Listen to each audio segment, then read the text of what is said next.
Appreciate the suggestion from Wicked Foxy Dragon. This is, let me get the channel name. This is Let's Talk Elections, and they're one of those folks that breaks down electoral maps, and that's going to be incredibly useful for us to, a palette for us to draw from while we talk strategy and getting things.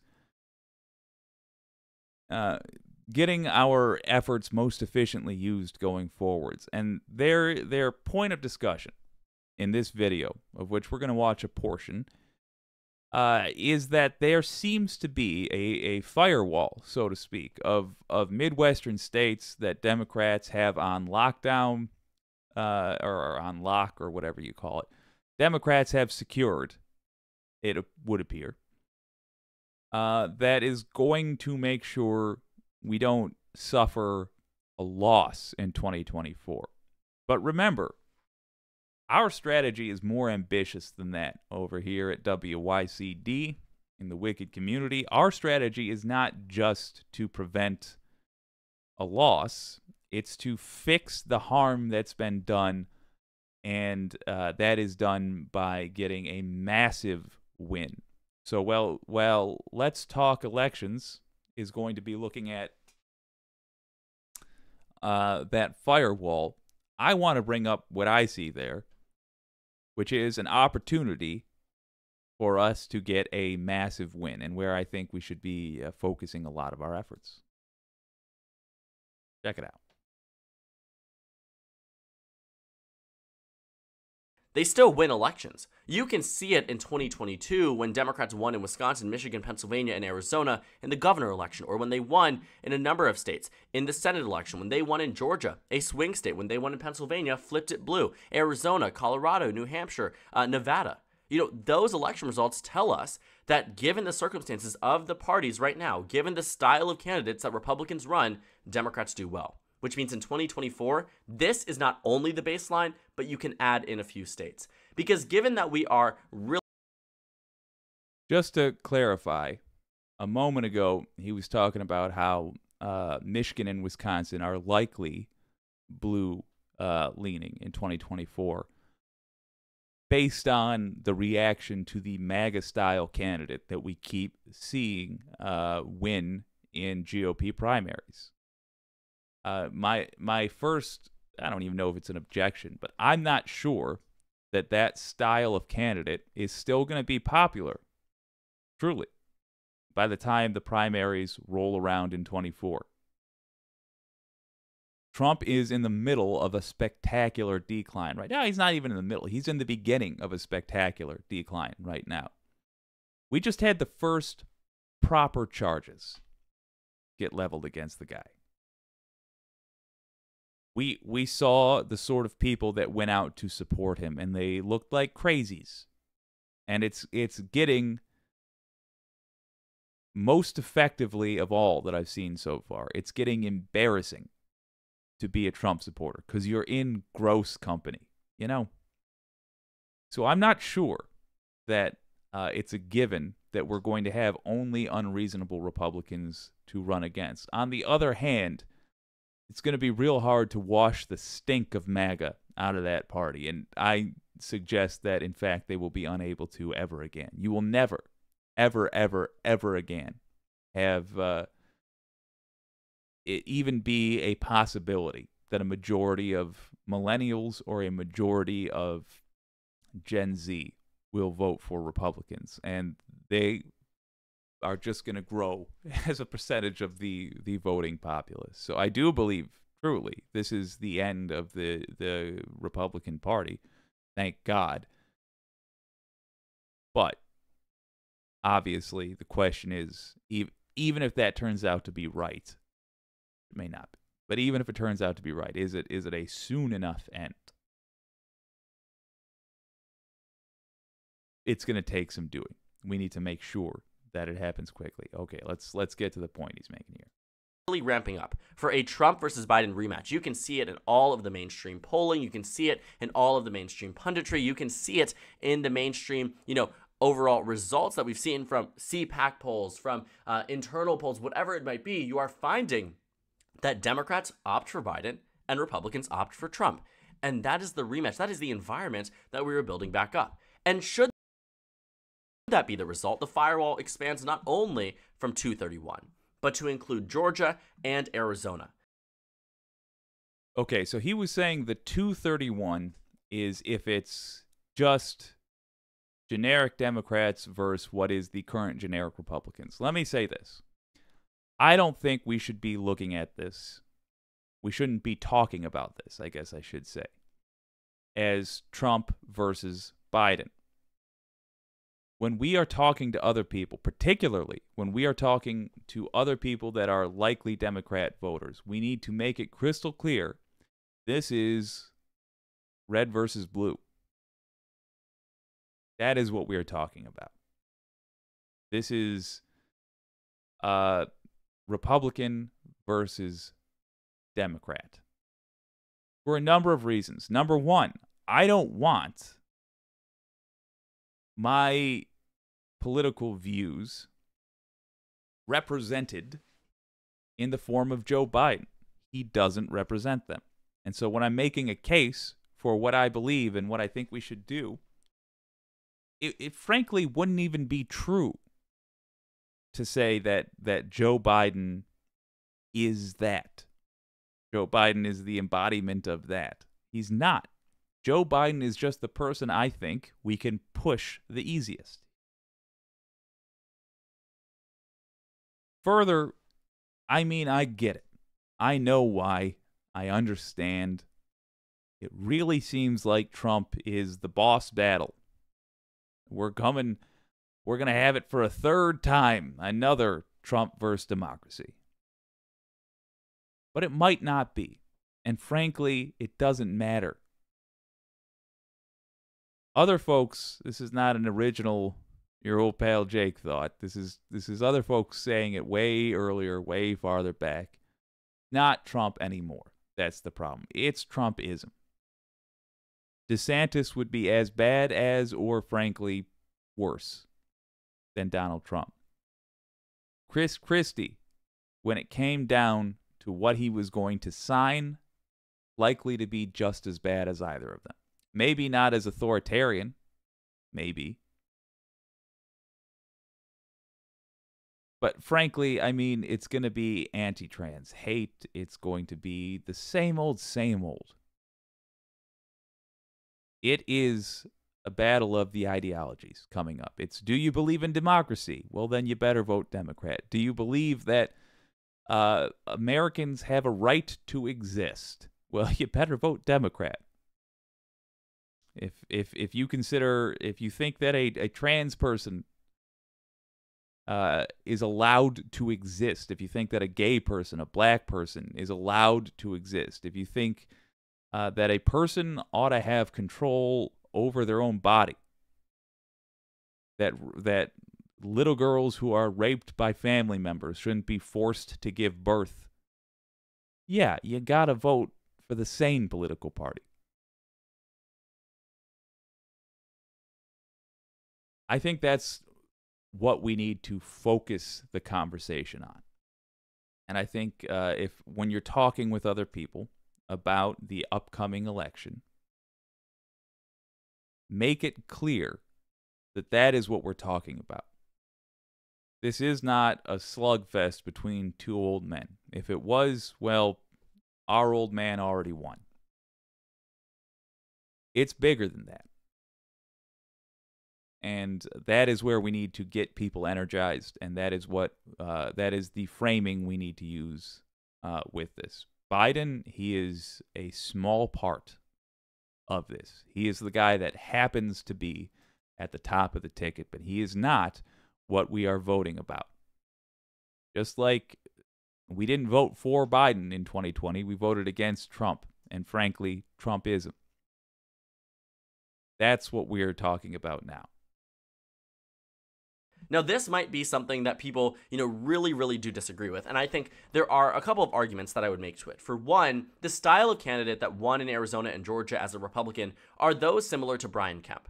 That though they may have some level of Trump policies because he represents the modern Republican Party, they are not the extreme candidates that we have seen propped up by Donald Trump. You saw on the same ballot that Herschel Walker lost the Senate election to Raphael Warnock, lost by 2 points across the state, nearly 3 points across the state, versus the governor election that Brian Kemp won by about 7-8 points. This result here, this 7.5% victory for Brian Kemp, again, was on the same ballot that gave Raphael Warnock the plurality of the vote and sent it to a runoff election, and the Democrats won big. Bigger than they did in 2021. What we saw here was that because Donald Trump had influence over the race, because he nominated a candidate that was not seen as moderate, but rather extreme, it pushed away a lot of voters from voting for them. The same case in Arizona. What we saw here was that Kari Lake lost the governor election. The Senate election went to Mark Kelly by 5 points. This is a swing state, for crying out loud. And Katie Hobbs, as much as she did well in this election, did not have a perfect campaign. She was criticized by many for having one of the weaker Democratic campaigns across the nation, including swing states, taken into account. My point is, Katie Hobbs did not run a brilliant campaign according to most pundits, yet ultimately ended up winning, because the voters recognized that Kari Lake was too extreme for their state. So when And yeah, we've seen MAGA-ism. Trumpism. We've seen that it has spread, frankly, and it's no longer just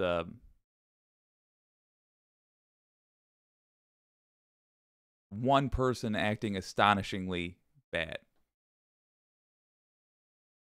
But look at this. Look at Texas.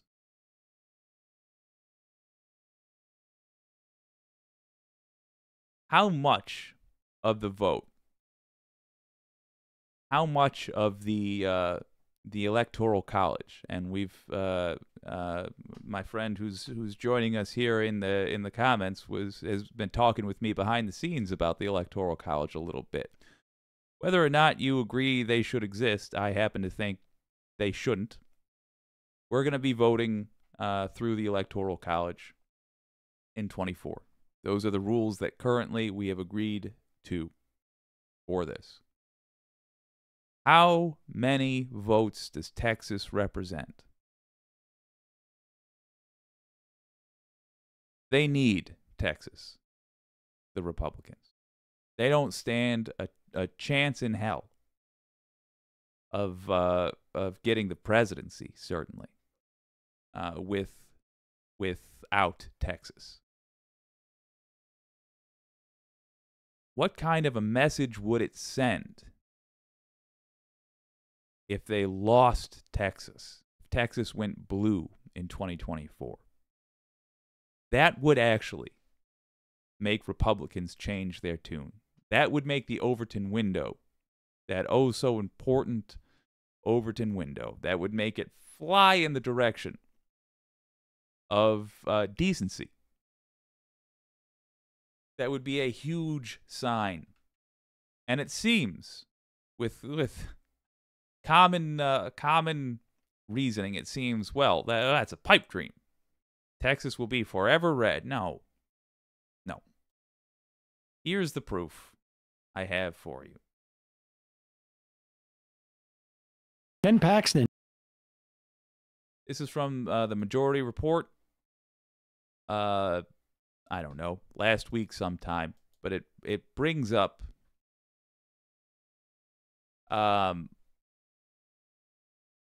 how close in 2020 the GOP was to losing Texas. And is going to be facing a trial in the Senate, the Texas Senate, because the Texas House delivered the impeachment papers, what was it, yesterday or 2 days ago? And I'll tell you what you do when you're Ken Paxton at that point. You go, you talk to Steve Bannon about it, because that's what, and here he is. This is Ken Paxton. I don't know if this is a slow moving unraveling of Ken Paxton. The next month and a half is going to be pretty fun. I guess it has to be the Senate trial has to happen by August 28th. Just FYI, for the House that impeached him, it's 85 Republicans and 65 Democrats. So. That's right. They weren't doing this. They're calling it Democrats and liberals, Right, but right. yeah. It was all, well, rhinos, I guess. You know those Texas state rhinos that we see? Here we go. It's certainly critical to my state, and that's why we fought off these 12 lawsuits. We had them in Houston, we had them in San Antonio, we had them in Austin, we had them in the counties where you'd have the most liberal judges. And it was a concerted effort nationally with lots of money going into it. And just knowing that we had 12 lawsuits that we had to win. And if we had lost one of them, like if we lost Harris County, Trump won by 620,000 votes in Texas. Harris County mail-in ballots that they wanted to send out were 2.5 million. Those were all illegal. First of all, they weren't illegal. They were not illegal votes. They were just votes that Ken Paxton was able to get tossed out. Republicans are corrupt. They don't hesitate to be corrupt, immoral, whatever you want to call it. Any amount the bar can be lowered, they will limbo under it. They are the gutter scum of the United States. So let's listen to him say that again and really listen to what he says here. Listen to this. Like we lost Harris County. Trump won by 620,000 votes in Texas. Harris County. Trump won by 620,000 votes in Texas. Mail-in ballots that they wanted to send out were 2.5 million. Those were all. And he threw out 2.5 million mail-in votes. In other words, he threw out 2.5 million votes. In other words, counted fairly, if this was handled honestly, Biden won Texas. Joe Biden won Texas. Handily. Now, I assume he's exaggerating. I assume he's trying to make it seem like a bigger number of votes that he threw out. But the reality is, that is election interference from a guy who's getting impeached. So number one, we know that it's going to be a little bit easier in 24 for Democrats to get their votes in, because that criminal most likely will not be there to interfere with the democratic process. Neat. Number two, now that it's been admitted to on camera, we can go to Texas voters and say, are you mad about that? Well, guess what? In 24, take the day off if you have to. Quit your damn job if you have to. Go vote in person so these fucks cannot, excuse me, I mispronounced fox. So these, this filth cannot interfere with your vote. And make a statement. Because you won in 2020. You did. Hurt them in 2024. Make them say it. All illegal, and we were able to stop every one of them. Had we not done that, they did. We would have been in the very same situation. We would have been on election night. I was watching election night, and I knew when I saw what was happening in these other states that would have been Texas. We would have been in the same boat. We would have been one of those battleground states that they were counting votes in Harris County for 3 days, and Donald Trump would have lost the election. Donald Trump, first of all, did lose the election, you treacherous fuck. Second of all, Texas would have had to have been declared officially blue. It's gettable, in other words, ladies and gentlemen. It's gettable. Start focusing now. All your friends and all your exes who live in Texas, contact them. You know anybody. You have the opportunity to talk to anybody. First and foremost, make sure the energy is there. Hell, let's talk about this on the other side. Make sure the energy is there. Don't let them get depressed and think, oh, this is unwinnable. I just don't want to be involved because I'm sick of losing. Don't. It's very winnable. Focus on Texas. For the broader conversation, when you're talking to folks from outside of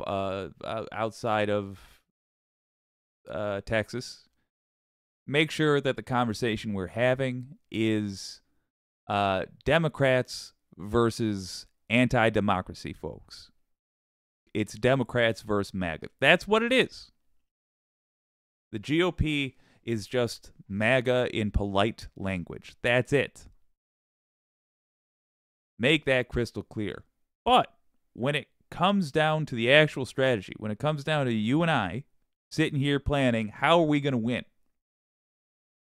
Donate to the Texas Democratic Party. Donate to progressive organizations in Texas if you're going to donate at all. You want to know where your dollars are best spent? There's a great place to do it. Support, volunteer for Texas Democrat candidates. And most importantly, tell folks that you know in Texas this is doable. Give them the energy to get out there in 2024 and win this thing. Because putting an epic whooping on Republicans might just mean it's the end of this criminal party once and for all. Let's see what y'all have to say.